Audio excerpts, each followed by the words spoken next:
വിശദമായ വാർത്തകളിലേക്ക്. ബിജെപിക്കൊപ്പം പോയ നിതീഷ് കുമാറിനെതിരെ ജെഡിയുവിൽ വിമത നീക്കം. പാർട്ടിയോട് ആലോചിക്കാതെ നിതീഷ് എടുത്ത വ്യക്തിപരമായ തീരുമാനമെന്ന മുതിർന്ന നേതാവ് ശരത് യാദവിന്റെ നേതൃത്വത്തിൽ ദില്ലിയിൽ യോഗം ചേർന്ന നിതീഷ് വിരുദ്ധപക്ഷം ആരോപിച്ചു. നിതീഷ് കുമാറുമായുള്ള ബന്ധം കേരള ഘടകം ഉപേക്ഷിച്ചുവെന്നും ഫാസിസത്തിനെതിരായ പോരാട്ടത്തിനായി രാജ്യസഭാംഗത്വം രാജിവെക്കാൻ തയ്യാറാണെന്നും MP വീരേന്ദ്രകുമാറും പറഞ്ഞു. നിതീഷ് കുമാറിന്റെ സത്യപ്രതിജ്ഞാ ചടങ്ങിൽ പാർട്ടിയിലെ ഏറ്റവും മുതിർന്ന നേതാവ് കൂടിയായ ശരത് യാദവ് പങ്കെടുത്തില്ല. നിതീഷിന്റെ തീരുമാനത്തിൽ അതൃപ്തി അറിയിച്ച ശരത് യാദവ് ദില്ലിയിലെ വസതിയിൽ JDU നേതാക്കളുടെ പ്രത്യേക യോഗം വിളിച്ചു. MP മാരായ Ali Anwar Ansari, MP Veerendrakumar, party general സെക്രട്ടറിമാരായ അരുൺകുമാർ, ജാവേദ് റസാഖ് എന്നിവരാണ് യോഗത്തിൽ പങ്കെടുത്തത്. നിതീഷ് വ്യക്തിപരമായി എടുത്ത തീരുമാനത്തിന് ഒപ്പം നിൽക്കില്ലെന്നും 2 ദിവസത്തിനകം ഭാവി പരിപാടികൾ തീരുമാനിക്കുമെന്നും യോഗത്തിന് ശേഷം വിമത നേതാക്കൾ പറഞ്ഞു. और पार्टी का स्टैंड पुराना स्टैंड चेंज हुआ है. രാവിലെ ശരത് യാദവുമായി കൂടിക്കാഴ്ച നടത്തിയ വീരേന്ദ്രകുമാർ കേരള ഘടകത്തിന്റെ നിലപാട് അറിയിച്ചു. ഫാസിസത്തെ എതിർക്കാനും മതേതരത്വം സംരക്ഷിക്കാനുമുള്ള പാർട്ടി തീരുമാനം നിതീഷ് അട്ടിമറിച്ചുവെന്ന് വീരേന്ദ്രകുമാർ കുറ്റപ്പെടുത്തി. ഫാസിസത്തിനെതിരായ പോരാട്ടത്തിനായി രാജ്യസഭാംഗത്വം രാജിവെക്കാൻ തയ്യാറാണെന്നും വീരേന്ദ്രകുമാർ വ്യക്തമാക്കി. ഈ ഫാസിസത്തിനെതിരായിട്ടുള്ള പോരാട്ടത്തിൽ രാജ്യസഭ വേണമെങ്കിൽ വെക്കും, എന്നാൽ ഇതുവരെ കോംപ്രമൈസ് ചെയ്യില്ല. കേരളത്തിൽ സംസ്ഥാന കൗൺസിൽ യോഗം ചേർന്ന് ഉചിതമായ തീരുമാനമെടുക്കുമെന്നും വീരേന്ദ്രകുമാർ പറഞ്ഞു. അതേസമയം ശരത് യാദവ് കോൺഗ്രസ് ഉപാധ്യക്ഷൻ രാഹുൽ ഗാന്ധിയുമായും ചർച്ച നടത്തി. കൂടുതൽ നേതാക്കളെ ഒപ്പം കൊണ്ടുവരാനുള്ള ശ്രമത്തിലാണ് ശരത് യാദവ്. നിതീഷ് കുമാറിന്റെ തീരുമാനത്തിനെതിരെ പാർട്ടിക്കകത്തു തന്നെയുള്ള ഭിന്നതകൾ മറനീക്കി പുറത്തുവരികയാണ്. ശരത് യാദവിന്റെ നേതൃത്വത്തിലുള്ള ഈ വിമത നീക്കം ശക്തിപ്പെടുമോ എന്നുള്ള കാര്യം വരും ദിവസങ്ങളിൽ വ്യക്തമാകും. ശരത് യാദവിന്റെ വസതിക്ക് മുന്നിൽ നിന്നും ക്യാമറാമാൻ നയൻ ദേവരാജിനൊപ്പം M സന്തോഷ്. നിതീഷ് കുമാറിന്റേത് അവസരവാദ നിലപാടെന്ന് കോടിയേരി ബാലകൃഷ്ണൻ. JDU UDF വിട്ടുവന്നാൽ LDF എടുക്കുന്ന കാര്യം പരിഗണിക്കും. JDUവിനോടുള്ള രാഷ്ട്രീയ സമീപനം അവരുടെ നിലപാടുകൾക്കനുസരിച്ചായിരിക്കുമെന്നും കോടിയേരി ബാലകൃഷ്ണൻ പറഞ്ഞു. ഈ നിതീഷ് കുമാറിന്റെ പാർട്ടി ജനതാദൾ U ഇന്ന് കേരളത്തിൽ UDFന്റെ കൂടെയാണ് പ്രവർത്തിച്ചുകൊണ്ടിരിക്കുന്നത്.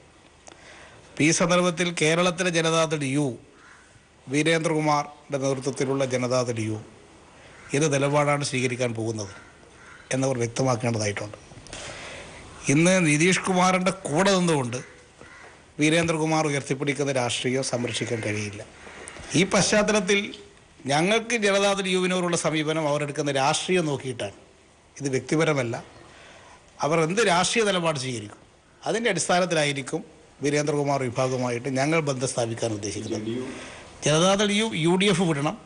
BJPയുമായിട്ടുള്ള ബന്ധപ്പെട്ടിരിക്കുന്ന നിതീഷ് കുമാറുമായിട്ടുള്ള ബന്ധവും വിച്ഛേദിക്കണം. അങ്ങനെ ബന്ധം വിച്ഛേദിച്ച് പുറത്തു വരികയാണെങ്കിൽ ജനതാദൾ യുവിനെ ഇടതുപക്ഷങ്ങളിൽ എടുക്കുന്ന കാര്യം ആ സന്ദർഭത്തിൽ CPIM ചർച്ച ചെയ്യും, ഇടതുപക്ഷ ജനാധിപത്യ മുന്നണിയും ചർച്ച ചെയ്യും.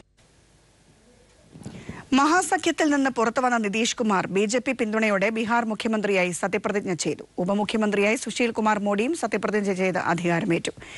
നിതീഷ് സർക്കാർ നാളെ വിശ്വാസ വോട്ട് തേടും. 132 MLA-മാരുടെ പിന്തുണയുണ്ടെന്നാണ് നിതീഷ് കുമാർ പക്ഷത്തിന്റെ അവകാശവാദം. ബീഹാറിന്റെ വികസനത്തിന് വേണ്ടിയാണ് താൻ തീരുമാനമെടുത്തതെന്ന് സത്യപ്രതിജ്ഞയ്ക്ക് ശേഷം നിതീഷ് കുമാർ പ്രതികരിച്ചു. ബീഹാർ വിഷയത്തിൽ പാർലമെന്റ് പ്രക്ഷുബ്ധമായി. നരേന്ദ്രമോദി സർക്കാർ ജനാധിപത്യത്തെ കശാപ്പ് ചെയ്യുകയാണെന്ന് RJD MP-മാർ ലോക്സഭയിൽ ആരോപിച്ചു. അതേസമയം 2005-ലെ സംജാത എക്സ്പ്രസ് ട്രെയിൻ ആക്രമണത്തിന്റെ അന്വേഷണം UPA സർക്കാർ അട്ടിമറിച്ചെന്ന് സുബ്രഹ്മണ്യൻ സ്വാമി പറഞ്ഞു. മോട്ടോർ വാഹന ഭേദഗതി ബിൽ നാളെ രാജ്യസഭ ചർച്ച ചെയ്യും. നടി ആക്രമിക്കപ്പെട്ട സംഭവവുമായി ബന്ധപ്പെട്ട് ഗായിക റിമി ടോമിയെ പോലീസ് ചോദ്യം ചെയ്തു. ദിലീപുമായുള്ള സാമ്പത്തിക ഇടപാടുകൾ സംബന്ധിച്ചും ഫോൺ വിളികൾ സംബന്ധിച്ചുമാണ് അന്വേഷണ സംഘം ചോദിച്ചറിഞ്ഞത്. ആവശ്യമെങ്കിൽ കൂടുതൽ ചോദ്യം ചെയ്യുമെന്നും പോലീസ് അറിയിച്ചിട്ടുണ്ട്. എന്നാൽ തനിക്ക് ദിലീപുമായി സാമ്പത്തിക ഇടപാടുകളൊന്നുമില്ലെന്ന് റിമി പ്രതികരിച്ചു. നടൻ ദിലീപിന്റെ ഉടമസ്ഥതയിലുള്ള ചാലക്കുടിയിലെ D സിനിമാസിന്റെ ഭൂമി അളന്ന് തിട്ടപ്പെടുത്തി. തിയേറ്റർ സമുച്ചയത്തിന്റെ നിർമ്മാണത്തിനായി സർക്കാർ ഭൂമി കയ്യേറിയെന്ന പരാതിയെ തുടർന്നാണ് ജില്ലാ സർവേ സൂപ്രണ്ടിന്റെ നേതൃത്വത്തിൽ പരിശോധന നടത്തിയത്. അതേസമയം നിലവിലെ പരിശോധനയിൽ അതൃപ്തി രേഖപ്പെടുത്തി പരാതിക്കാർ രംഗത്ത് വന്നു. വടക്കൻ പറവൂരിലെ കരുമാലൂരിൽ ദിലീപ് കയ്യേറിയെന്നാരോപിക്കുന്ന 2 ഏക്കർ ഭൂമി റവന്യൂ ഉദ്യോഗസ്ഥർ അളക്കുകയാണ്. 30 സെന്റോളം ഭൂമി കയ്യേറിയിട്ടുണ്ടെന്ന വില്ലേജ് ഓഫീസറുടെ പ്രാഥമിക റിപ്പോർട്ടിനെ തുടർന്നാണ് നടപടി. അതേസമയം സമീപത്തുള്ള കയ്യേറ്റങ്ങളും അളക്കണമെന്നാവശ്യപ്പെട്ട് വിവിധ രാഷ്ട്രീയ പാർട്ടികൾ സ്ഥലത്ത് പ്രതിഷേധം നടത്തി. DYFIയുടെ നേതൃത്വത്തിൽ ദിലീപിന്റെ സ്ഥലത്തെ ചുറ്റുമതിലിന്റെ ചില ഭാഗങ്ങൾ പൊളിക്കുകയും ചെയ്തു. കോട്ടയം കുമരകത്ത് നടൻ ദിലീപ് ഭൂമി കയ്യേറിയിട്ടില്ലെന്ന് ജില്ലാ കളക്ടറുടെ റിപ്പോർട്ട്. ദിലീപ് വാങ്ങി മറിച്ചുവിറ്റ ഭൂമിയിൽ പുറമ്പോക്കുണ്ടെന്ന് നേരത്തെ ആരോപണമുയർന്നിരുന്നു. എന്നാൽ ഈ ഭൂമിയിൽ നിർമ്മാണ പ്രവർത്തനങ്ങളൊന്നും നടന്നിട്ടില്ലെന്നും ആയതിനാൽ കയ്യേറ്റം നടന്നതായി കണ്ടെത്താനായിട്ടില്ലെന്നുമാണ് റിപ്പോർട്ടിലുള്ളത്. റിപ്പോർട്ട് റവന്യൂ മന്ത്രിക്ക് കൈമാറി. മലയാള സിനിമയിലെ തൊഴിൽ സംസ്കാരത്തെയും സംവിധായകനും നടനുമായ ലാലിനെയും വിമർശിച്ച് വിമൻ ഇൻ കളക്റ്റീവ് സിനിമ. പ്രതിഷേധിച്ച നടിക്ക് പ്രതിഫലം കൊടുക്കേണ്ടതില്ല എന്ന് തീരുമാനിക്കുന്നതും അത് പരസ്യമായി പറയുന്നതും ഈ മേഖലയിലെ ഫ്യൂഡൽ സ്വഭാവമാണ് കാണിക്കുന്നത്. മറ്റൊരു നടിയെ ബ്ലാക്ക്മെയിൽ ചെയ്യാനുള്ള ശ്രമം അങ്ങേയറ്റം ഹീനവും നിന്ദ്യവുമാണെന്നും വിമൻ ഇൻ സിനിമ കളക്റ്റീവ് കുറ്റപ്പെടുത്തുന്നു. സിനിമാ മേഖലയിലെ തൊഴിൽ പെരുമാറ്റച്ചട്ടങ്ങളുടെയും ലിംഗനീതി ഇല്ലായ്മയുടെയും അഭാവത്തെയാണ് ഇത് ചൂണ്ടിക്കാണിക്കുന്നതെന്നും ഫേസ്ബുക്ക് പോസ്റ്റിൽ ഇവർ വിമർശിക്കുന്നു. ദിലീപിന് ജയിലിൽ പ്രത്യേക സൗകര്യങ്ങൾ നൽകുന്നില്ലെന്ന് ADGP R ശ്രീലേഖ. ഇത് സംബന്ധിച്ചുള്ള വാർത്ത എങ്ങനെ പുറത്തു വന്നുവെന്ന കാര്യം അന്വേഷിക്കുമെന്നും ശ്രീലേഖ വ്യക്തമാക്കി.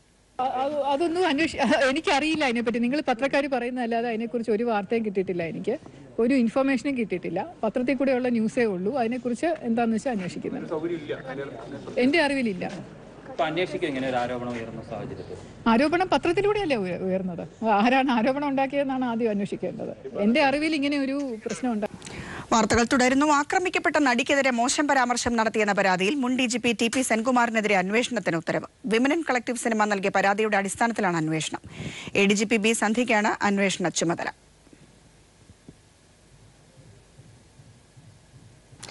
PU ചിത്രയെ ഒഴിവാക്കിയത് PT ഉഷ ഉൾപ്പെടെയുള്ള നിരീക്ഷകാംഗങ്ങളുടെ നിർദ്ദേശം കൂടി പരിഗണിച്ചെന്ന് അത്ലറ്റിക് ഫെഡറേഷൻ അധ്യക്ഷൻ GS രണ്ടോവ. PU ചിത്രയെ ഒഴിവാക്കിയ കമ്മിറ്റി തീരുമാനം നിരീക്ഷകരുടെ അറിവോടെ അല്ലെന്നായിരുന്നു ഉഷയുടെ പ്രതികരണം.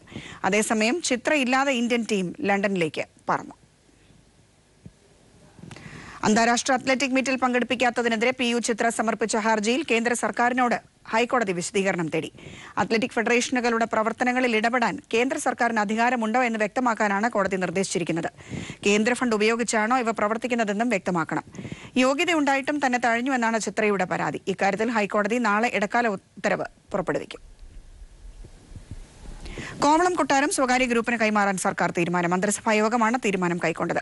ഉടമസ്ഥാവകാശം സർക്കാരിൽ നിലനിർത്തിയാകും കൈമാറ്റം നടക്കുക. കൈവശാവകാശം മാത്രമാകും സ്വകാര്യ കമ്പനിയായ RP ഗ്രൂപ്പിന് നൽകുന്നത്. PSCയിലെ 7 അംഗങ്ങളുടെ ഒഴിവ് നികത്താനും മന്ത്രിസഭാ യോഗം തീരുമാനിച്ചു. കോവളം കൊട്ടാരം കൈമാറിയതിൽ നിയമവിരുദ്ധമായി ഒന്നുമില്ലെന്ന് കാനം രാജേന്ദ്രൻ. CPI കൂടിയാണ് കൈമാറാനുള്ള തീരുമാനം കൈക്കൊണ്ടതെന്നും കാനം പറഞ്ഞു. CPIക്ക് പ്രത്യേകിച്ചല്ല, ക്യാബിനറ്റ് എടുത്ത തീരുമാനം CPIയുടെ കൂടെ തീരുമാനം അല്ലല്ല, ഒരു വിയോജിപ്പില്ല. അതായിക്കോട്ടെ, അതിപ്പോൾ സർക്കാർ എടുത്ത തീരുമാനമല്ലേ.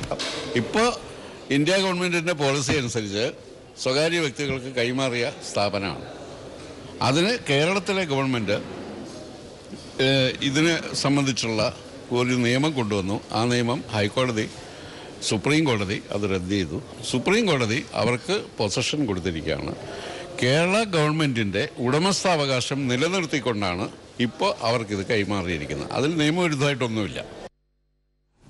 തിരുവനന്തപുരത്ത് വ്യാപക RSS ആക്രമണം. DYFI ചാല ഏരിയ പ്രസിഡന്റ് ഉണ്ണിയുടെ വീടിന് നേരെ RSS പ്രവർത്തകരുടെ ആക്രമണം നടന്നു. അക്രമികൾ വീട്ടിൽ പാർക്ക് ചെയ്തിരുന്ന വാഹനങ്ങൾ തല്ലി തകർത്തു. വീടിന്റെ ജനൽ ചില്ലുകളും അക്രമികൾ അടിച്ചു തകർത്തു. DYFI ചാല ഏരിയ സെക്രട്ടറിയുടെ വീടിന് നേരെയും RSS ആക്രമണമുണ്ടായി. CITU മണക്കാട് ഏരിയ സെക്രട്ടറി ശ്യാമിനെ വെട്ടി പരിക്കേൽപ്പിച്ചു. ചാല ഏരിയ സെക്രട്ടറി സുന്ദറിന്റെ വീടിന് നേരെയും ആക്രമണമുണ്ടായി. സംഭവത്തിൽ ഫോർട്ട് പോലീസ് കേസെടുത്ത് അന്വേഷണം ആരംഭിച്ചിട്ടുണ്ട്. ആറ്റുകാൽ BJP വാർഡ് കൌൺസിലറുടെ നേതൃത്വത്തിലായിരുന്നു ആക്രമണമെന്ന് CPM നേതാക്കൾ ആരോപിച്ചു.